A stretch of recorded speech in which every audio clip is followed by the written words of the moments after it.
ایک عجیب روایت ہمیں ملتی ہے سیرت کی کتابوں میں. میرے نبی پاک صلی اللہ تعالی علیہ وسلم نا رات کے وقت پہاڑ کی چوٹی پہ بیٹھ کے قرآن پاک کی تلاوت کرتے تھے. حضور نا رات کے وقت قرآن پاک کی تلاوت کر رہے تھے. نبی کریم تلاوت کر رہے تھے،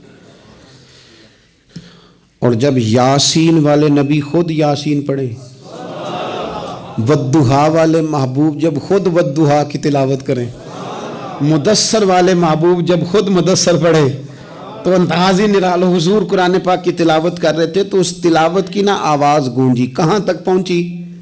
ابو جہل بھی کسی جھاڑی میں چھپ کے حضور کا قرآن سننے لگے. سریلی اتنی تھی، اس میں لطف اتنا تھا. ابو سفیان بھی آ گئے، کسی جھاڑی میں چھپ کے قرآن سننے لگے. اخنس بن شریک بھی آ گیا. تھوڑا نہیں سنا، ساری رات ہی حضور کی تلاوت سنتے رہے، ساری رات تلاوت سنتے. صبح ملاقات ہوگی، تو کدھر آیا تھا، تو کدھر آیا تھا، تو آج کے بعد نہ آئے کوئی بھی. لیکن کہتے ہیں اگلے دن سوئے تو بے چین کیا حضور کی آواز نے. پھر اٹھے، تینوں آ کے پھر مختلف جگہوں پہ بیٹھ گئے. سویرے پھر ملاقات ہو گئی. آج کے بعد نہیں آنا، تو بھی نہ آنا، تو بھی نہ آنا. پر کہاں چین لینے دے حضور کی میٹھی آواز، کہاں چین لینے دے حضور کی میٹھی آواز.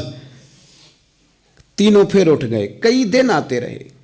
ایک دن طے ہوا کہ آج کے بعد بالکل نہیں آنا، جو آئے گا سزا ملے گی. ہو گئی بات طے.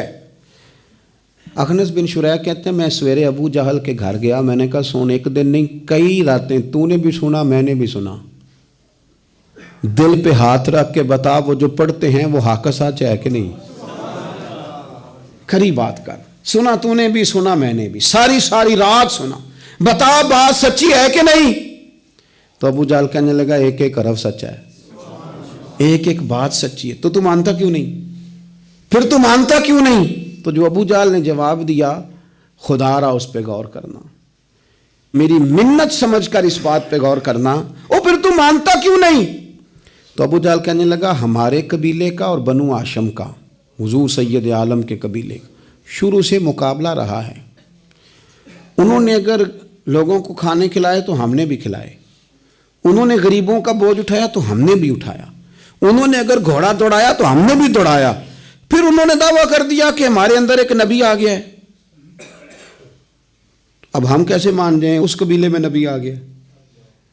پہلے کیا کہہ رہا ہے؟ بات بالکل حق ہے. اب کیا کہہ رہا ہے؟ اس کے کہنے کا مطلب یہ ہے کہ اگر میرے قبیلے میں نبی آتا تو میں مان جاتا. او خدا کے بندو، یہ برادری کا بت، قبیلے کو جو بت بنا لیا معاذ اللہ، وہ تعصب بن کے آڑ بن گیا، گروہ پرست ہو گئے. وہ کہنے لگا اس کا مطلب یہ تھا کہ میرے قبیلے میں ہوتے تو میں مان جاتا، قبیلہ دوسرا ہے. خدا را، ان بتوں کو توڑنے کی ضرورت ہے. کاش ابو جہل یہ سمجھتا کہ یہ تو رب کی تقسیم ہے نا، واللہ یختص برحمتہ من یشاء. وہ کہتا ہے میں جس کو چاہتا ہوں اپنے فضل سے اپنا خاص بنا لیا کرتا.